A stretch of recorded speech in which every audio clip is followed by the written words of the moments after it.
Let's take a look at this museum image with a new perspective. I'm going to be using Adobe Photoshop CS2 and a new feature called Vanishing Point to move this image you see in the foreground all the way to the back wall. Not only that, I'm going to move it exactly in perspective so that the distance off of the floor is exactly the same for both images, in the foreground and in the background. And I'm going to do this with a special feature I'm calling the ribbon of perspective. As you can see here, I've exported this grid from Adobe Vanishing Point. It can clearly demonstrate this ribbon of perspective that I'm speaking of. As you can see here, the graphics will move down one wall, back into perspective, and on to the following wall in the distance with this special ribbon of perspective technique. Now, not only that, there's more. Why, you can even measure the distances here within this museum. If, for example, we know the height of this painting, we can then copy that, paste it onto the floor, and determine the number of paintings it takes to measure between the foreground doorway here and the background here. Why, that's absolutely incredible. All these and more will be demonstrated here in this Adobe Vanishing Point demo. Now, with all Vanishing Point demos, I like to move down here to the base of the Layers palette and create New Layer. That's the layer that I will place my new Vanishing Point elements into. Now, the next step is to move up here under Filter and down to Vanishing Point. So here we are in the Vanishing Point dialog. The first thing we need to do is to define a plane of perspective. I'm going to use the Create Plane tool here from the Tool palette, move down into my image area, and identify an area where I can clearly see some sort of perspective. I'm going to hold down my X key on my keyboard at this time, and I'm going to click here between the four corners of the doorways.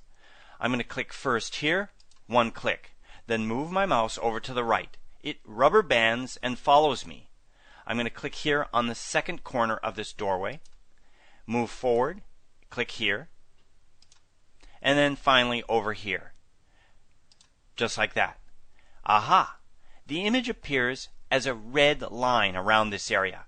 This is not good. This means you have created a plane of perspective that is not geometrically possible. So we have to readjust these corners. If I move this corner here on the right just slightly, you can see I'm now falling back into a good quality plane of perspective. It was that simple. It just needed a simple little adjustment. I'm going to zoom back in again with that X key and just take a look at these corners one more time. That looks pretty good. I just want to refine these corners so it falls within the shape and form of this area. That looks great. Letting go of my X key again, I can see my entire image. Of course, you can always zoom in on your image here with the zoom tool or move here with a hand tool. Next, once you've defined this first grid of perspective, as we see here, we can now pull or extend other grids from this. As you know, you can click here on the edge and drag this grid over to the right. Or, if we want to extend a new plane of perspective, we can hold down the Command key on the Macintosh or the Control key on the PC and extend this up just like this. This then is our first plane that we're going to use in our ribbon of perspective. Next, I'm going to extend this ribbon toward the wall, as you see here, all the way to the wall, like that.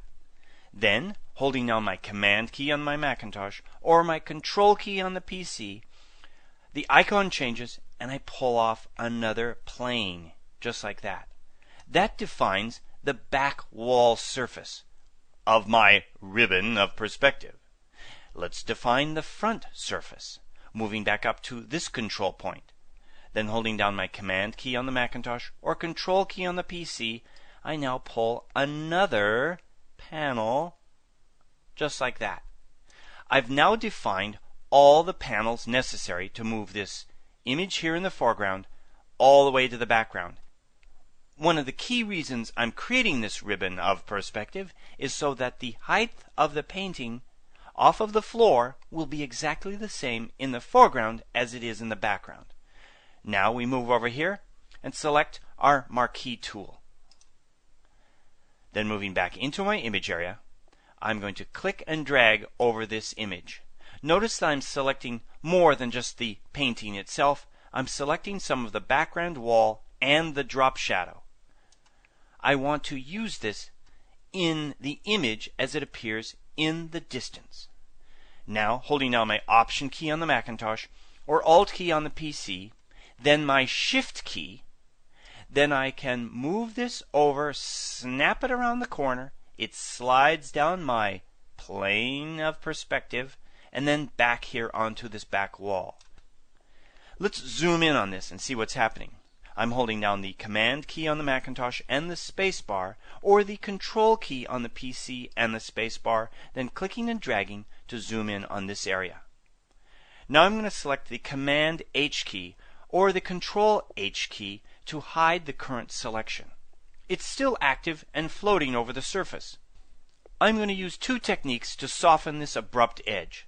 The first is found under Heal. I'm going to turn healing on. It's then going to blend this image into the background like that. If additional blending was necessary, I could then blend it by feathering the edges as you see here. In this particular case, I just need a little bit of feathering, and most of the work is being done by the Heal option here. Now, let's double click on the hand tool to see our entire image, just like this. Let's now click OK and see what that looks like. So here we are back in Photoshop. As you can see, I can turn the visibility of this layer number 1 on and off, and we can see our new painting in position. And of course, it's exactly the same distance off of the floor as the one in the foreground. Now, my next technique was to demonstrate how you could measure distances within the museum without having to visit the museum. If, for example, we know the height of this painting over here on the wall, and I'm turned on this layer, then we can go back into Filter, Vanishing Point, and we can use that measurement within our project. Moving over here to my Marquee tool, I'm going to select it here. Then I'm going to select the height of this painting. Let's say the height is 3 feet. We select that as you see here. Then, using my Option key on the Macintosh or Alt key on the PC, I'm going to click and drag this down and over to the floor as you see here. I now am measuring this unit on the floor. Then if I duplicate this graphic using the Option key and the Shift key on the Macintosh or the Alt key and the Shift key on the PC and drag it back in perspective like this, then let go, I can then measure the distance between these two. Now here's a great technique that I'm going to show you that allows you to duplicate a graphic multiple times. As you can see, I moved this graphic once, but now I want to duplicate the exact move I just made. If you hold down the Option, Command, and Shift key on the Macintosh, or Alt, Control, Shift key on the PC, then select the letter T to transform again, it will then duplicate the last move you made. As you can see here, I've duplicated the height of the painting 5 times. That means the distance between these two doorways is about 15 feet.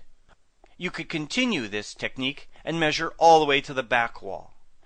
For my final presentation here today, I'd like to show you how to export the grid lines that appear here within the image.